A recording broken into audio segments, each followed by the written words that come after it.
예, 반갑습니다.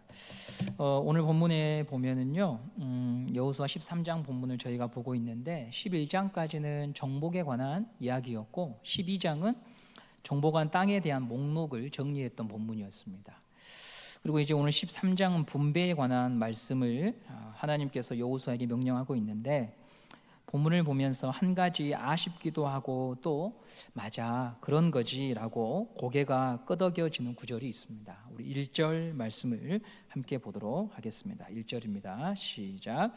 여호수아가 나이가 많아 늙음에 여호와께서 그에게 이르시되 너는 나이가 많아 늙었고 얻을 땅이 매우 많이 남아 있도다. 아멘. 여호수아가요 어떻게 됐습니까? 늙었습니다. 여호수아라고 하면 우리가 생각하는 이미지는 청년이죠. 젊음과 열정의 장군, 그런 분으로 머릿속에 그려지는데, 세월 앞에 장사 없다는 말처럼 그도 노인이 되었습니다.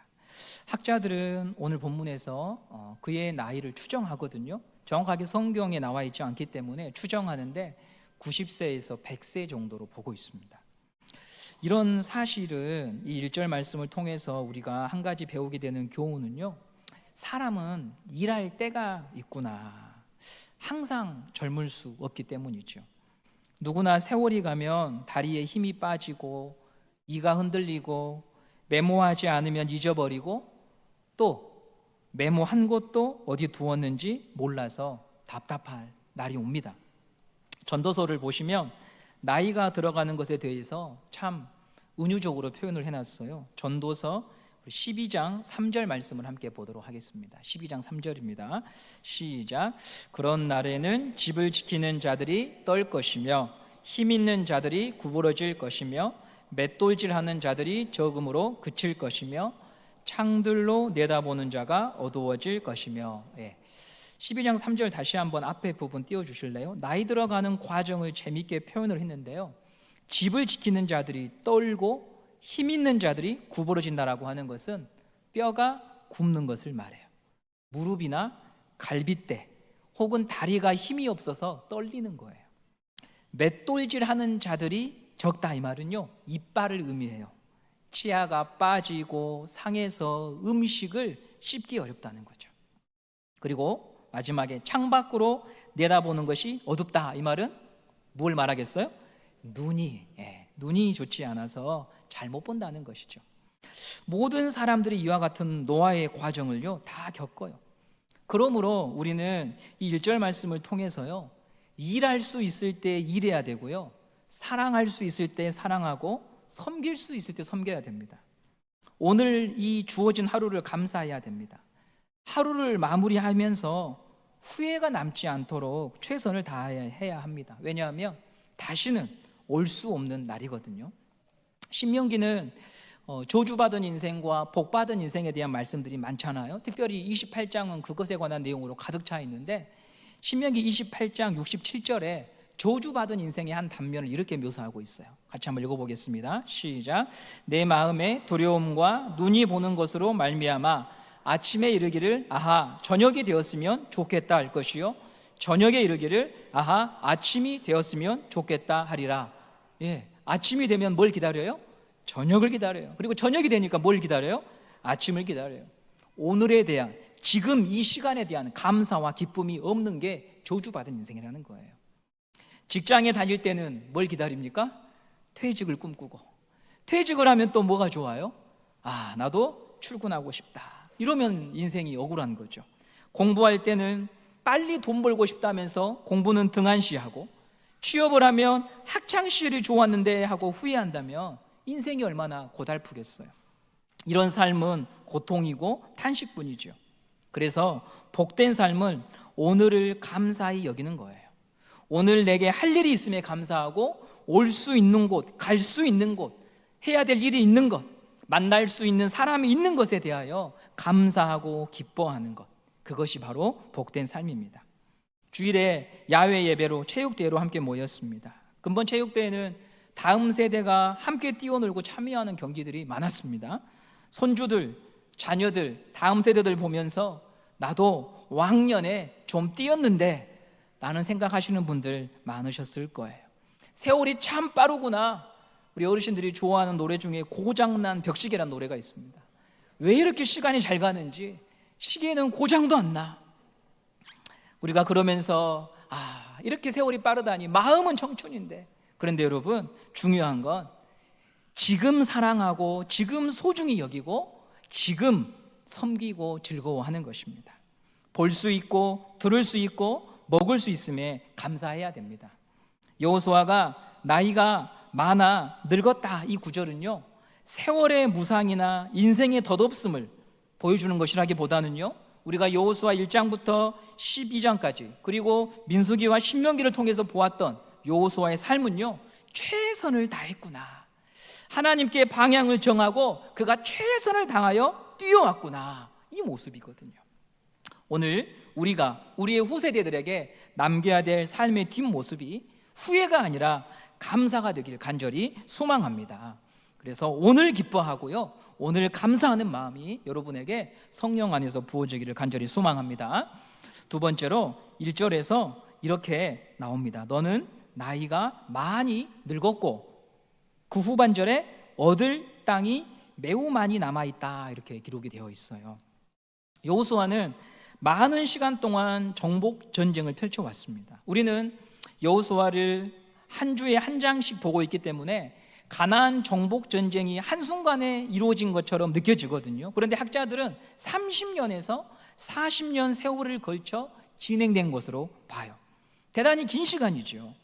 가나안 정복 전쟁은 이스라엘 백성이 원한 전쟁이 아니라 하나님께서 하라고 명하신 전쟁이고, 하나님의 그 명령 앞에 이스라엘은 순종해서 동참한 전쟁이에요. 그런데 그럼에도 불구하고 많은 시간이 걸리고 많은 시간이 소요된 전쟁이었다고 하는 거죠. 여기에서 한 가지 우리 성도님들과 제가 깨달아야 될 하나의 교훈은 뭐냐면, 하나님의 일하심은 시간 속에서 이루어진다는 거예요. 우리는 오늘 기도하면 내일 받는 것을 믿음이 좋은 것이라고 생각하거든요. 그러나 성경에서는 하나님이 시간 속에서 만들어가는 이야기들이 거의 대부분이에요. 베드로를 생각해 보세요. 물고기 잡다가 사도로 부름을 받은 베드로는 실수투성이었어요.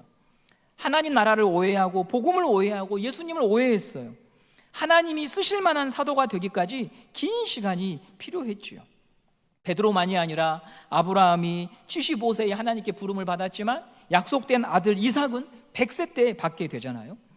요셉이 하나님으로부터 꿈을 받았지만 그 꿈이 이루어지기까지는 수많은 시간들이 걸렸죠. 이처럼 하나님의 일은요, 시간 속에서 이루어지는 거예요. 그러면 당장에 이런 질문이 나옵니다. 왜 이렇게 시간이 걸리는 것입니까? 그 이유는 하나님이 저와 여러분을 존중하기 때문에 그래요. 하나님이 사람을 막 다루지 않으시고 자기 형상대로 지음받은 사람을요, 인격적으로 대우하시면서 우리를 데리고 가셔요. 누가복음의 탕자 비유 잘 아실 거예요.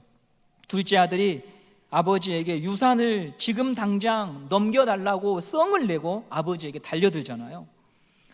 아버지는 둘째 아들이 유산을 받으면 집을 나갈 것을 알면서도 나눠줍니다. 집을 나갑니다, 아들은. 그리고 아버지는 아들을 기다립니다. 하나님은 억지로 사랑받거나 억지로 믿음의 관계를 이어가지 않으시고요, 깨닫고 인정하고 항복하고 돌아올 날까지 무던히 참으시는 분이 우리 하나님이십니다. 자녀들 공부를 가르쳐 보니까요, 가, 나, 다를 띄엄띄엄 읽고 쓸 때 누구 속이 터집니까? 가르치는 사람 속이 터지는 거예요. 누구 닮았냐? 당장 이야기가 나오죠. 나는 안 그랬는데 누구 닮았냐? 덧셈, 뺄셈 가르칠 때 끙끙대는 애들 보고 있으면 답답하잖아요. 아니 이것도 몰라, 방금 가르쳐줬잖아. 꿀밤을 쥐어받게 되잖아요. 그런다고 해서 제가 다 풀어버리면 어떻게 됩니까? 자녀가 배울 수 없어요. 참아야 하고 기다려야 자식이 사람이 되는 거예요. 하나하나 깨우칠 수 있는 거죠.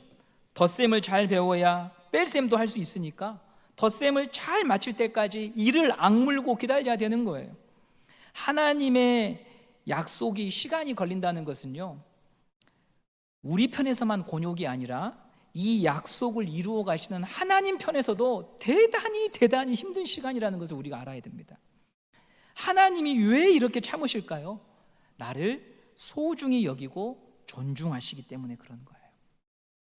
성도는 약속을 받았지만 즉각 풀리지 않는 현실 때문에 신음하고 좌절해요. 그런데 이런 과정 속에서 하나님을 의지하는 게 뭔지, 그분께 피하라고 하신 그 말씀이 정말로 답이라고 하는 것을 인정하게 되죠. 예전에는 내가 누군지 알아 큰 소리도 쳐보고 고집도 피웠지만 그걸로 인생을 살 수 없다고 하는 것을 깨닫게 되는 것이 바로 믿음의 과정입니다. 그래서 저는 어르신들이 내가 누군지 알아 이런 말씀하시는 분들 보면 참 많이 안타까워요. 왜냐하면 예수를 믿으면 내가 누군지 알아 이런 말씀으로 갈 수가 없어요. 예수를 믿으면 내가 누군지 알아가 아니라 주님이 어떤 분인지 저는 알게 됐습니다로 갈 수밖에 없거든요. 믿음의 과정은 그런 것이니까요. 둘째 아들이 아버지에게서 받은 유산을 가지고 허랑방탕하게 낭비한 후에 이렇게 깨달아요. 아버지 곁에 있는 것이 복이구나. 내가 틀렸구나. 그래서 아들이 어떻게 합니까? 돌아갑니다. 누가복음 15장 20절 말씀을 함께 보도록 하겠습니다. 누가복음 15장 20절입니다. 시작. 이제 일어나서 아버지께로 돌아가니라. 아직도 거리가 먼데 아버지가 그를 보고 측은히 여겨 달려가 목을 안고 입을 맞추니 아들이 돌아가요. 이 장면을 영화로 만들면 돌아가는 아들에게 카메라 감독이 클로즈업을 하겠죠. 그러나 돌아가도 아버지가 없다면 어떻게 될까요? 비극이죠. 아버지가 아들을 용서하지 않고 내친다면 어떻게 될까요? 비극이죠. 기다리는 아버지가 계시고 그 아버지가 아들을 보고 뛰어나와 안아주기 때문에 행복한 결말인 거예요. 아들을 끝까지 기다리는 아버지 때문에 아들은 새로운 삶을 살아가는 것이고 용서받는 자가 되는 것이죠. 이처럼 믿음은요, 하나님께서 시간 속에서 나를 인내하고 참고 기다려준다는 것입니다. 믿음은 강요하고 윽박질러서 만들어질 수 있는 것이 아니라 시간 속에서 여물어 가는 것입니다. 믿음은 내가 구하는 것을 빨리 받아내는 것이 아니고 하나님을 점점 더 의지하는 자가 되는 것입니다. 하나님이 옳다는 것을 배워가는 것입니다. 내 뜻보다 아버지의 뜻이 완전함을 수긍하고 인정하는 과정입니다. 그렇게 사람은 만들어져 갑니다. 그러므로 오늘 저나 또 우리 성도님들이나 지금 구하고 원하는 대로 삶이 펼쳐지지 않았다고 해서 꽝이라고 결론을 내리고 도망치지 마십시오. 오히려 우리는 이 여호수아 말씀을 바라보면서 하나님이 시간 속에서 나를 여전히 끌고 가시고 나를 더 하나님께 의지하고 의존할 수 있도록 기다리시는 분이라고 하는 것을 믿고 우리에게 주어져 있는 이 현실을 살아내고 감사하는 마음이 우리에게 있기를 간절히 소망합니다. 원재훈 시인이란 분이 이런 말을 했어요. 제가 한번 읽어볼게요. 작년 가을에 잠자리 한 마리가 사무실로 날아왔습니다. 사무실에는 9개의 창문이 있습니다. 그런데 잠자리가 밖으로 나가지를 못하는 겁니다. 잠자리는 곁눈, 혼눈 앞에서 10,000개의 눈을 가지고 있습니다. 그런데 그 10,000개의 눈이 다 필요 없었습니다. 창밖으로 나갈 수 있는 1개의 눈만 있으면 되는데 그 1개의 눈이 없는 것이지요. 그것을 보고 생각했습니다. 난 지금 10,000개의 눈이 아니라 1개가 필요한데 많은 눈을 가졌다고 세상을 잘 사는 게 아니죠. 1개의 눈, 믿음의 눈, 예수 그리스도를 믿고 그분이 나의 구원자이고 그분의 손에 내가 붙들려 있음을 믿는 그 믿음이 진짜라고 하는 것을 알기까지 우리에게 시간이 필요하다는 것입니다. 시간 속에서 부서지고 좌절하고 울면서 알게 되는 거죠. 우리 주님은 그때까지 기다려주시는 분이시다는 거죠. 우리에게 겨자씨 만한 믿음이 연글길까지 하나님이 무던히 우리를 참아주십니다. 우리 하나님은 더 좋은 것을 주시기 위해 지금도 참고 계십니다. 오늘 점심을 먹고 한 성도님과 전화통화를 하는데 이런 말씀을 하시더라고요. 평생의 아픔과 기도 제목을 갖고 살아왔는데 하나님이 풀어주시려고 하니까 순간이더라. 하나님은 저를 먼저 다루시고 저를 먼저 고치셨습니다. 배우자가 기도 제목이고 자식이 문제라고 여겼는데 정작 하나님이 이 문제를 풀어가실 때 나를 깨트리고 나를 빚으셔서 우리 가정을 고치셨다는 말씀을 하시더라고요. 하나님의 생각은요, 이처럼 우리하고 달라요. 나는 다 알고 있는 것 같고 이렇게 하면 될 것 같다고 생각하지만, 남편이 변하고 아내가 변하고 자식이 변해야 우리 가정이 회복될 거라고 생각하지만 하나님의 관점은 달랐다는 거예요. 너가 바뀌어야 가정이 살아. 배우자가, 부모님이, 자녀가 문제라고 여기고 오늘 우리도 여기에 나와서 기도 제목을 갖고 앉아 있습니다. 그런데 하나님의 생각은 다를 수 있어요. 오늘 이 예배를 통해 내가 먼저 하나님을 만나야겠구나, 내가 잘 믿어야겠구나, 내가 하나님에게만 소망을 두는 것이 가정이 살고 자식이 살고 배우자가 살고 교회가 사는 길이라고 고백하시기를 바랍니다. 좌절할 수밖에 없는 순간이더라도요, 하나님을 다시 부르십시오. 즉각 응답이 되지 않아 실망이 되더라도 하나님의 일은 시간 속에서 완성되는 것이 정상이니 끝까지 주님을 믿고 의지하는 우리가 되어야겠습니다. 아무것도 없는 것처럼 여겨지는 그날에, 혼자 남겨진 날에도 하나님은요, 우리에게 차곡차곡 우리의 심령에 예수를 채워가시는 분이십니다. 예수로 살도록 이끌어 주시기 위해 시간이 필요한 것입니다. 반복되는 이 날이 의미 없어 보일지라도 주님은 성실하게 우리를 인도하고 계심을 믿고 우리 다 같이 주님을 바라볼 수 있는 성도의 길을 걸어가기를 원합니다. 시편 37편 23절 24절 말씀을 함께 보도록 하겠습니다. 시작. 여호와께서 사람의 걸음을 정하시고 그의 길을 기뻐하시나니 그는 넘어지나 아주 엎드러지지 아니함은 여호와께서 그의 손으로 붙드심이로다. 여호와가 붙드시는 인생인데요, 어떤 길이 있냐면 넘어지잖아요. 내가 보기에는 넘어진 것 같은 날들이 있다는 거예요.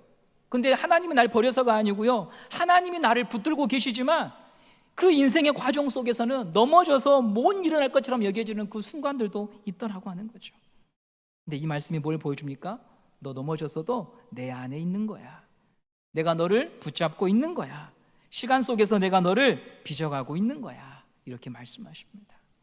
오늘 여러분 자신을 볼 때 난 넘어졌어, 나는 걸어가지 못하고 있어, 주저앉았지 라고 생각되실 수 있어요. 그런데요, 그것만 보지 마시고 그런 나를 홀로 내버려 두지 않으시고 손으로 붙잡고 계신 주님을 볼 수 있는 믿음의 눈이 우리 성도들에게 있기를 간절히 소망합니다. 마지막으로 오늘 본문에서 찾을 수 있는 세 번째 교훈은요, 지금까지는 여호수아가 1장부터 진두지휘해서 정복 전쟁을 벌였어요. 광야 시절에는 모세가 진두지휘했고 가나안 땅 정복은 여호수아의 리더십을 통해서 공동체가 끌려왔습니다. 그런데 13장부터는요 완전히 바뀌어요. 정복되지 않는 미지의 땅을 들어갈 때 모든 지파가 책임감을 갖고 각자의 영역에서 싸움을 벌이게 합니다. 6절 말씀을 함께 보도록 하겠습니다. 6절입니다. 시작. 또 레바논에서부터 미스르본 마임까지 산지의 모든 주민 곧 모든 시돈 사람의 땅이라. 내가 그들을 이스라엘 자손 앞에서 쫓아내리니 너는 내가 명령한 대로 그 땅을 이스라엘에게 분배하여 기업이 되게 하되. 하나님께서 여호수아에게 명령하셔요. 이제 서쪽의 9지파 반 그 땅을 다 분배해라. 동쪽에는 2지파 반이 이미 차지하고 있는데 이 서쪽 땅 9지파 반에게 나누어 줘서 그들이 스스로 싸움을 시작하라고 합니다. 최근에 남북 관계가 경색되면서 한반도 분위기가 별로 좋지 않습니다. 오늘 오전에 북한에서 오물풍선을 띄웠으니 주의하라고 하는 안전문자 성도님들도 받아보셨죠?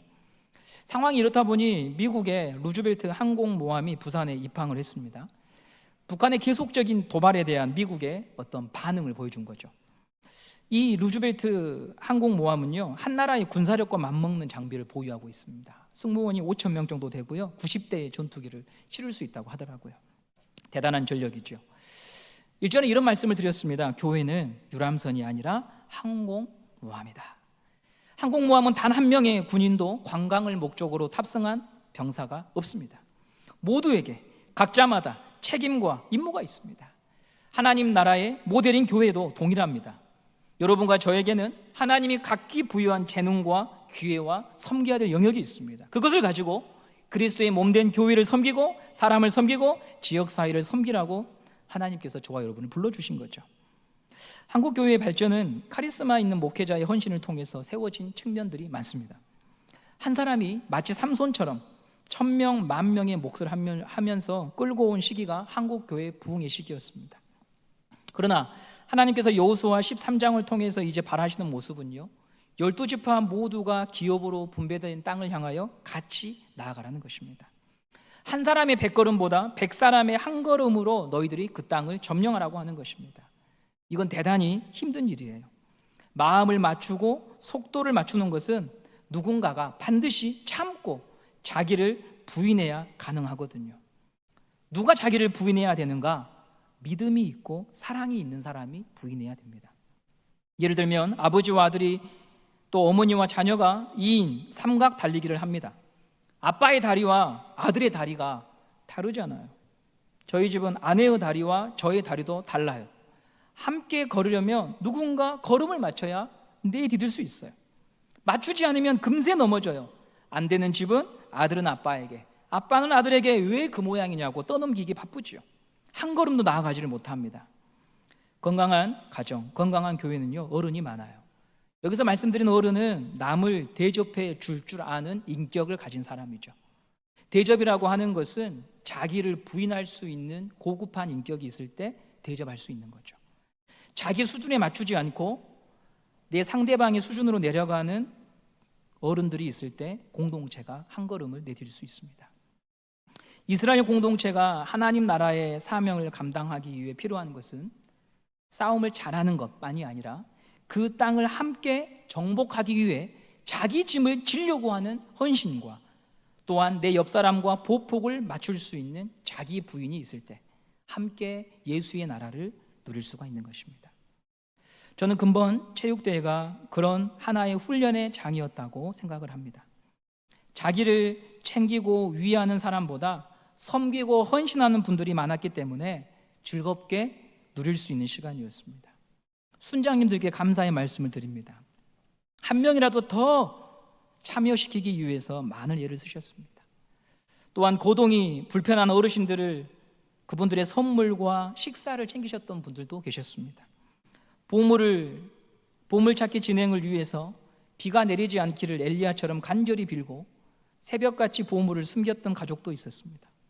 시원한 물을 마실 수 있도록 신형 냉장고를 과감하게 대여해 주신 분들, 임영웅 오빠가 협찬한 홍삼수를 내어주신 분들, 생업용 용달차를 이용해서 짐을 옮겨주신 분들, 보슬보슬 비가 내리는 속에서도 주차 요원으로 섬겨주시고 김 목사 머리보다 큰 수박을 공판장부터 낑낑대고 들고 오셔서 조각조각 맛있게 썰어주신 여전도 회원들, 끝까지 남아서 뒷정리를 해주신 성도들, 카랑카랑한 오건사님의 목소리가 잘 전달되도록 끊임없이 음향을 조절한 방송부원들, 예배를 드릴 수 있도록 학교를 대여해 주시고 진행을 위해 수없이 모여 토론하고 계획하고 기도한 행사부 요원들이 만들어낸 축제였습니다. 하나님 나라는 이처럼 모두가 함께 참여해서 만들어가는 나라입니다. 각자마다 해야 될 몫과 책임이 있습니다. 그걸 누군가에게 미루고 책임을 떠넘기며 우리는 갈 수가 없습니다. 그래서 항상 먼저 나에게 물어야 됩니다. 나는 책임을 다하고 있는가를 말이죠. 나는 내 몫의 십자가를 지고 있는가? 내가 기도하고 섬겨야 될 것을 외면하지 않고 버티고 있는가를 확인하면서 가야 됩니다. 그러면 바로 내 옆에서 자신에게 맡겨진 싸움을 감당하기 위해서 오늘도 인내하고 버티는 분들이 있다는 것을 알게 됩니다. 한 달 전인가요? 김미정 집사님께서 찬양하고 내려오셔서 저희 땅으로 잠시 쓰러지셨습니다. 에스더 찬양대를 하시다가 내려오셔서요. 그때 많은 성도님들이 안타까워하고 놀라워했지요. 그 광경을 보신 한 분 성도님 이런 말씀 하시더라고요. 김미정 집사님께서 에스더 찬양을 마치고 내려오셔서 쓰러지신 것을 보고 내가 찬양할 때의 모습에 대해서 반성하게 되었다라는 말씀을 하셨어요. 때로는 기운이 없어서 입을 다물고 있을 때도 있었는데 김 집사님의 모습을 보면서 찬양에 대해, 하나님께 올려드리는 이 곡조 있는 찬양에 대해 다시 생각하는 기회가 되었다고 그런 나눔을 해주셨습니다. 기도원 가서 특별한 간증을 들어야 은혜를 받는 게 아닙니다. 우리 주변에 그 자리를 버티고 인내하며 살아내는 분들, 그들이 바로 하나님의 사람들이고 다시 없는 나의 동역자입니다. 주님께서 나에게 맡겨주신 동역자가 옆에 있음에 감사하고, 또한 나에게 맡겨주신 일이 있음에 감사하는 우리 모든 성도님들 되시기를 바랍니다. 우리도 언젠가는 침상 위에 누워서 출입문을 바라보며 누가 나를 찾아올까 마음껏 운신하지 못한 채 그렇게 있어야만 되는 날도 있을 겁니다. 그때 우리가 후회와 탄식을 하기보다 지금 소리내어 찬양하고 기도하고 손과 발을 움직여 섬길 수 있을 때 마음껏 손잡아주고 밥해주고 설거지도 하고 청소도 하면서 또한 카톡도 보내면서 우리 주변을 섬길 수 있다면 복이 아니겠습니까? 그리하여 아침에는 아침의 새로움에 감탄하고 저녁에는 밤의 고요함을 감사히 여기는 일상이 축복이고 일상이 기적인 그런 우리 은성교회 모든 성도님들 되시기를 간절히 소망합니다.